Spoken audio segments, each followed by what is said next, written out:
I know I haven't been uploading videos as much because of how busy things have been. I've got a lot of life, work, and health things going on, and there's a few new hardships on the horizon that I have to look forward to. So I decided to make use of this extras channel to fill some of the void I left behind when I had to take a break.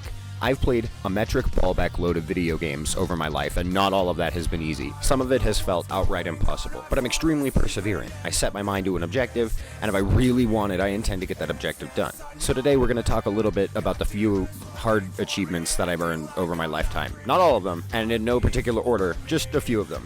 If you're new to me and my content, welcome, and if you're returning from the other channel, then you guys are awesome. Thank you for sticking around for such a long time, and I missed you all. Let's get started. When I think of really hard achievements that I struggled to get, the first thing that comes to mind every time is Slipgate Pacifist from Quake 1. That one sits nice and tidy in my Xbox achievement list. The idea, in theory, is really simple. Complete E1-M1 on Nightmare difficulty without firing a shot. Now, I'm sure there are routes already laid out and optimized to get this done, but I took the harder approach of just figuring it out by trial and error. One of the main ideas to get there was take the route with the least amount of enemies possible, which as far as I can tell was following the main path. Ideally because you want to quickly pick up whatever health you might lose and armor on the way, because you need it. You need all of it. You need as much health as you can possibly get. You're going to lose a lot of it. Next, there's the matter of the unavoidable enemies and unavoidable damage that you'll take when you're actually inside of the complex. Really, this comes down to one variable. Enemies wander around, which means you may have more or less luck when you enter. It'll take a few tries, but if you do it right, you'll have just enough health left to dodge the enemy that blocks the exit. You have to be kind of slick about it, and if you're up in your speedrun tactics, then flick hopping through the whole thing is a huge advantage. I want to say this achievement took me somewhere around 4 hours to get, but the dopamine rush I got when I pulled it off was fantastic.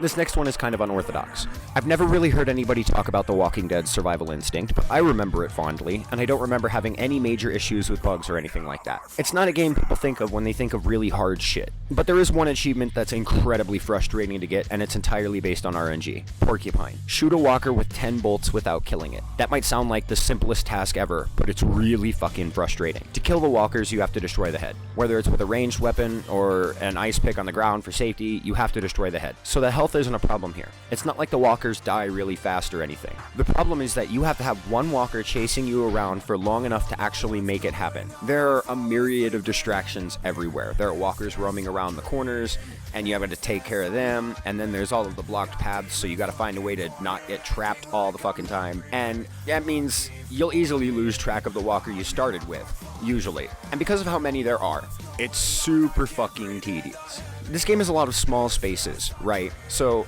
when you get backed into a corner and you lose track, and your only option is to fight your way out, chances are you're going to kill the walker that you started on, so you're going to have to start over again anyway. And the cherry is that actually getting that many bolts to work with takes a long time because resources are severely limited. But with enough patience and perseverance, you can pull it off. It just takes a few hours and isn't really worth it. Next up, one from my Steam list.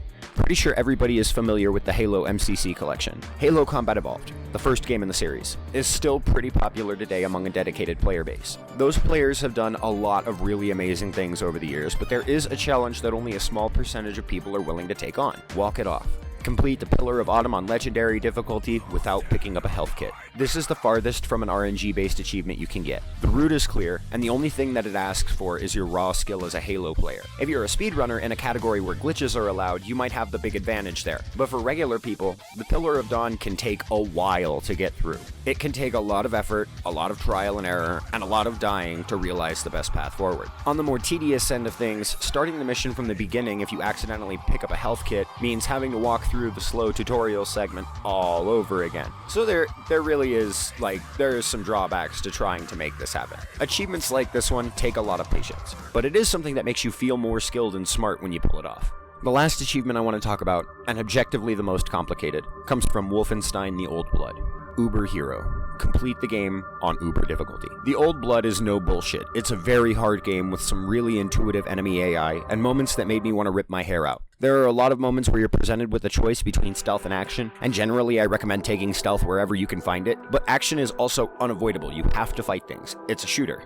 Truthfully, it's not the longest game ever made, but it can feel like forever after enough deaths. I managed to pull it off in a whopping 8.5 hours, give or take a little time for menu navigation and cutscenes. I played just about every game on the hardest difficulty from the jump, and I've done that for as long as I can remember, and this is easily one of the most mentally challenging campaigns I've managed to finish. Since it's so short, I actually do recommend giving it a try, especially if you got a good hand at FPS games, a day to kill, and you like Wolfenstein shit. But otherwise, like if you are the weak of heart, the easily frustrated, and you don't want to subject yourself to that, maybe don't. It's pretty rough. And those were just a few of the hardest achievements I've ever earned. You might have noticed that I wasn't playing any of the games I was talking about here. If you're wondering what game you're looking at, this is GoldenEye Reloaded for the PlayStation 3. I want to talk in depth about it at some point, but for the time being, I'll just say it's a very underappreciated game, especially if you play on 007 Classic with no aim assist. All of the 007 games for PS3 are pretty good, not gonna lie. I hope everybody who stuck around through this enjoyed it. If I entertained at least one person, then this was a successful video. If you want to support me as a creator, there's a link to a thing and a money button. There's donation things if you want to do that. I'm not sure where to go from here, but since this is meant to be spontaneous, I'm sure I'll come up with something, and we'll keep this side channel alive and do the little things while I'm working on the bigger things for the main channel, and I promise I am still working on the bigger things. It's just really, really hard to find the time. Like, I barely found the time to do this, and it's a really short video. But until next time, thank you, and have a nice day.